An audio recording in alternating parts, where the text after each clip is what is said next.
Hi. In today's video, we're going to be looking at graphing linear equations, or straight lines.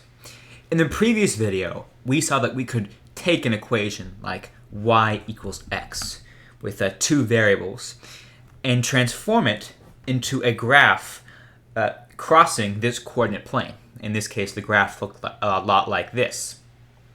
Right? And the question we left off with was, well, can we apply this to other algebraic equations with a y and an x in them? Right? Can we graph things like y equals 2x or y equals, x minus 1? What would those graphs look like? In this video, we're going to go over how to graph these equations, which are all lines on the coordinate plane. So these equations, you most likely see them written in slope-intercept form. Now, what is slope-intercept form? Well, it's basically this. Y equals mx plus b. Now, this is just a bunch of variables, so let's break down what this means. First, we have our important variables, our y and our x. Those correspond to the x and y axes. Basically, if my x is, say, 1, and my y turns out to be 0, then this equation for 1 and 0 will represent the point 1, 0 on my graph. So something like this, right? So we take our x and our y values to get a point we plot on our coordinate plane. Now, what do the other values mean? Well, the m refers to slope. Now, what is slope? Well, to show what slope is, let's use an example equation, right? We'll start off simple. We'll do y equals 2x. And I'm going to do a table of values, which is really useful for helping me figure out what a graph of a certain function looks like. So I have my x, and I have my y. When x is 0, y is going to be 2 times 0, or 0. So I'm going to plot the point 0, 0 on my graph. When x is 1, y is 2 times 1, or 2. When x is 2, y is 2 times 2, or 4. And so we start seeing a pattern, right? 1, 1, 1, 2, 2, 2, 4. And if we keep going on, we'd eventually get a graph that looks a lot like this, right? Notice it looks kind of similar to y equals x, right? But it looks a bit steeper. Like y equals x would be something like this. But y equals 2x is a lot steeper. Now, why is that? Well, let's look at the rate of change. What is the rate of change? Basically, it's the change in values between certain points on our line, right? So we can see here, when we increased by 1 by x, we increased by 2 by y. We call this rate of change, how much the distance between our y values and our x values, slope. And we define slope as the change in y over the change in x, right? So in this case, we're going to take the change in y, which is 2, over the change in x, which is 1, and say our slope is 2. And if you remember earlier to y equals mx plus b, you'll soon see that if m is the slope, and we know the slope is 2, then it makes sense that we have this 2 right next to x. So anytime you see a number next to x, that's going to be your slope on a line like this.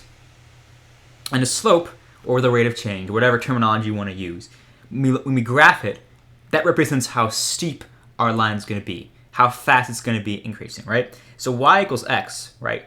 That has a 1, so our slope of that is 1, because right, y equals x is the same thing as y equals 1x, right?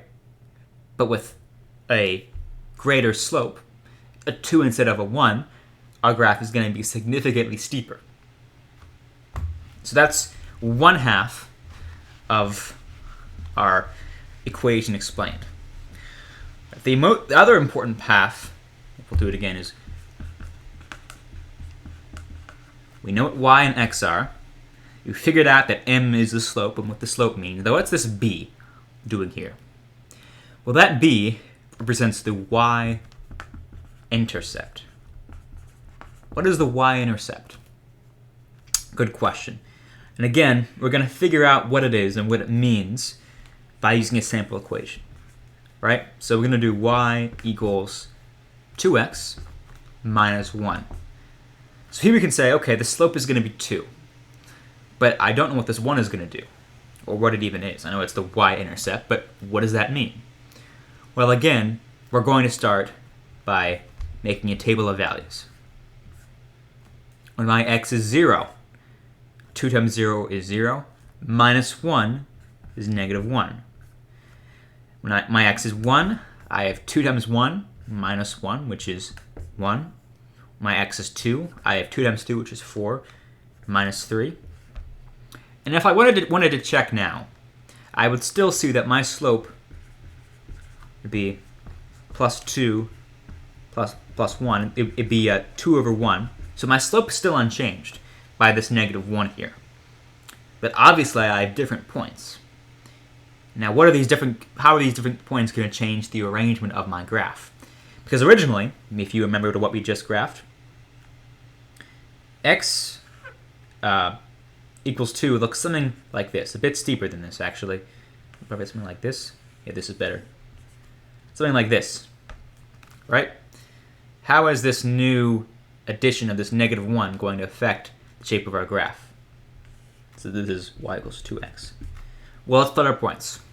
We have 0 and negative 1, 1 and 1, 2 and 3. I start to see something like this, actually.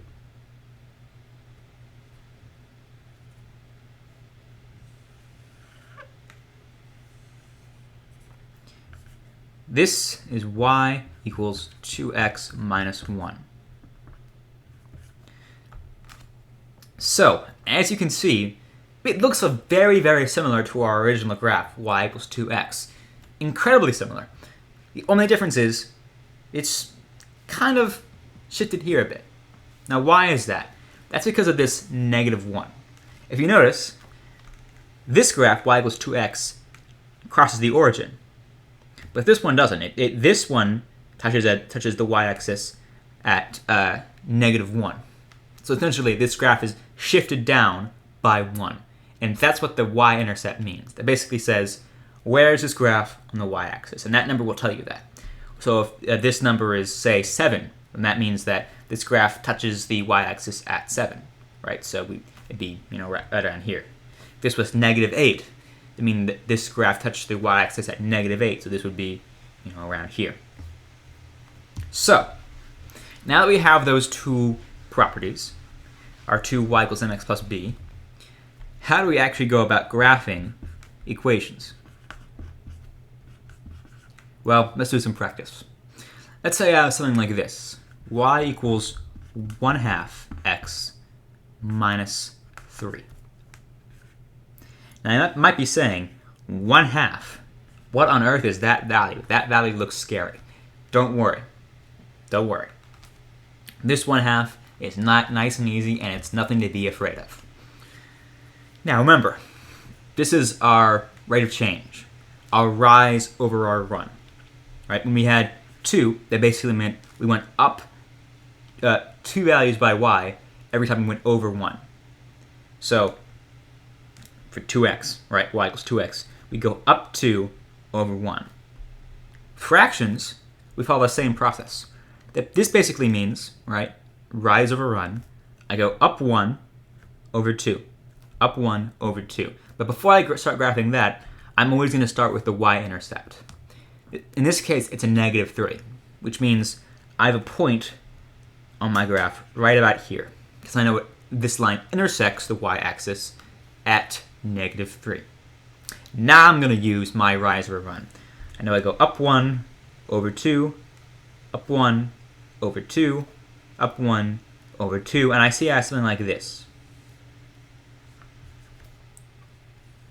And as you can see, this is noticeably less steep than all the other equations we've graphed, because this has a smaller slope overall, right? We've been dealing with 2x and 1x, and now we have 1/2 x, so it only makes sense that our slope is going to be less steep.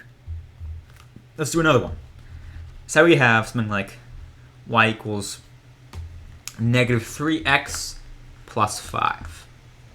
This negative sign, that might sound scary, but don't worry. Let's always remember, we start with our y-intercept. This is 5, so I'm going to put a point right here at 5. And what does this negative 3 mean? That means instead of me going up something and then over by something, we're going down and over, right? So I'm going to go down 3, right? Because this is really negative 3 over 1. So this is my y change, and this is my x change, right? So I'm going down 3 and over 1. Down 3 over 1, down 3 over 1. And this is looking like my graph. So, negative slopes means I'm going down, right? Basically, instead of starting right here in the third quadrant, where everything is negative, and then going up positive, when I have a negative sign, I start positive, and I start working my way negative, right, or down. So, that's what the negative sign does. It basically flips our arrangement of our graph. So, let's do more practice. Let's say something like this. Y equals 3/5 x plus 1/2. That looks really, really nasty. But it's actually not that bad if we know the tools and the steps and the strategies we need to follow. So, starting here, the y-intercept, 1/2. That means we have a point right about here. 3/5. That means I'm going up 3 and over 5. So it looks like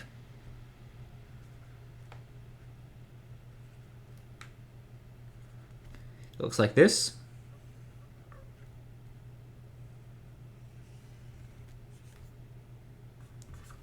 Right? And here is my line graphed. Now, you might have been seeing some interesting patterns in all of this. For example, when you graph 2x and 2x minus 1, they seem to be kind of in a weird arrangement where they were pretty separate from each other. Right? We saw previously that we could have lines that intersect, that touch, but 2x and 2x minus 1 didn't really touch. You might have noticed some other interesting things going on with slope. Fractional slopes, we can have negative slopes. We're going to talk about that later, because now we're going to take what we've learned with graphing lines and see the interesting things that we can find out of that. And believe it or not, there are many, many more things you can do with graphs and algebra.